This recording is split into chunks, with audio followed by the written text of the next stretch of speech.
Assalamualaikum warahmatullahi wabarakatuh. Kami dari kelompok 1 dengan anggota Afdal Priayu Henry, Reza Octavianus, Stefani Septiana, Farah Aprilia, dan Nanda Rifki Syahputra. Di sini kami akan mempresentasikan hasil diskusi kami mengenai teknik simulasi Monte Carlo. Baik, untuk yang pertama akan dijelaskan oleh Reza. Kepada Reza dipersilahkan.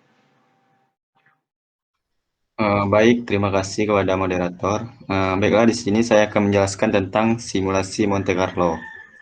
Simulasi Monte Carlo adalah tipe simulasi probabilistik untuk mencari penyelesaian masalah dengan sampling dari proses random. Dasar simulasi Monte Carlo adalah mengadakan percobaan eksperimen pada elemen-elemen probabilistik melalui sampling acak.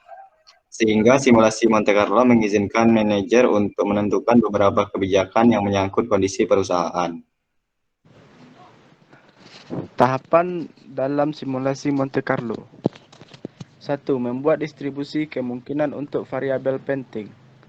2. Membangun distribusi kemungkinan kumulatif untuk tiap-tiap variabel di tahap pertama.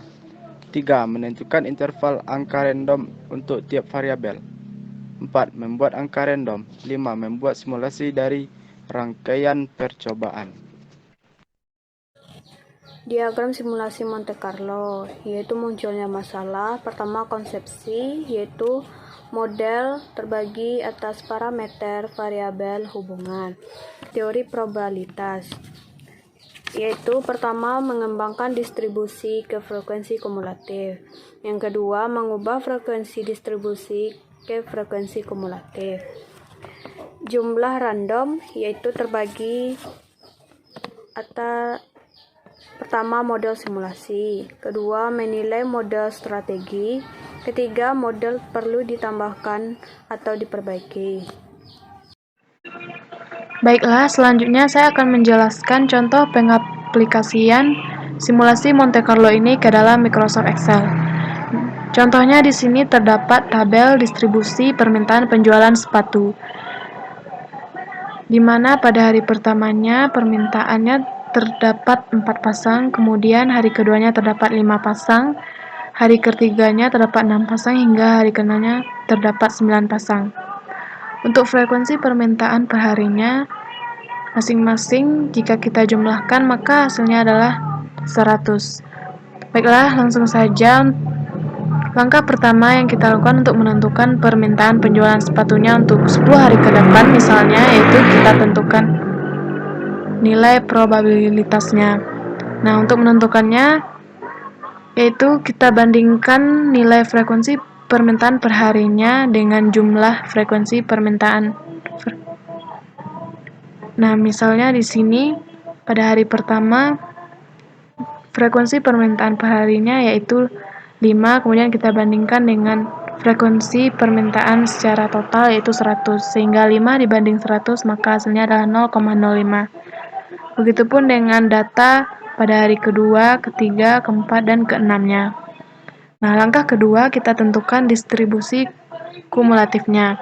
Untuk data pertama kita ambil dari angka pertama dari probabilitasnya yaitu 0,05.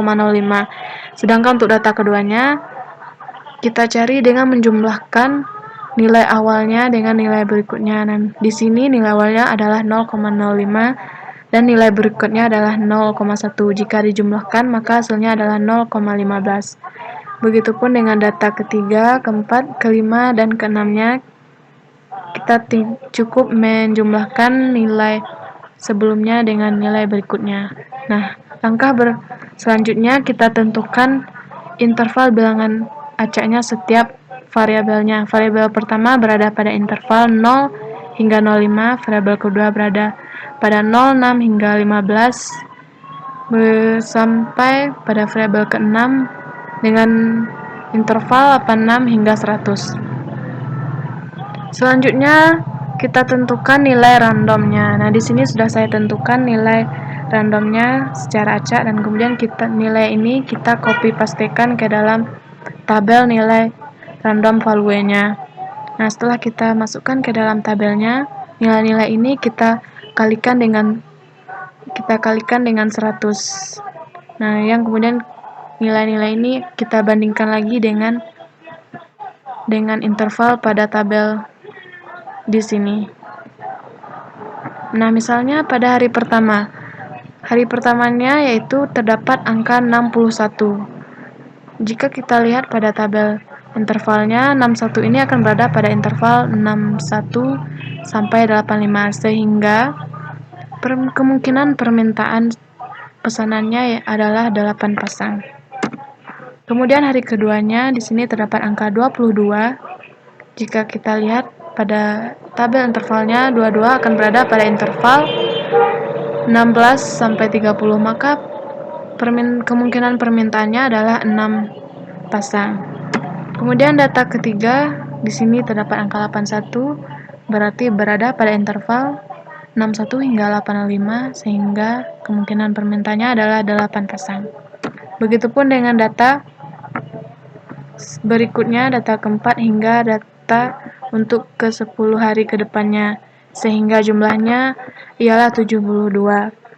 Jadi, untuk pesanan selama 10 hari ke depannya setelah 6 hari pertama pengumpulan data, akan terjadi permintaan pesanan sebanyak 72 pasang. Sekian presentasi dari kelompok kami, lebih dan kurang mohon maaf. Kami tutup dengan wassalamualaikum warahmatullahi wabarakatuh.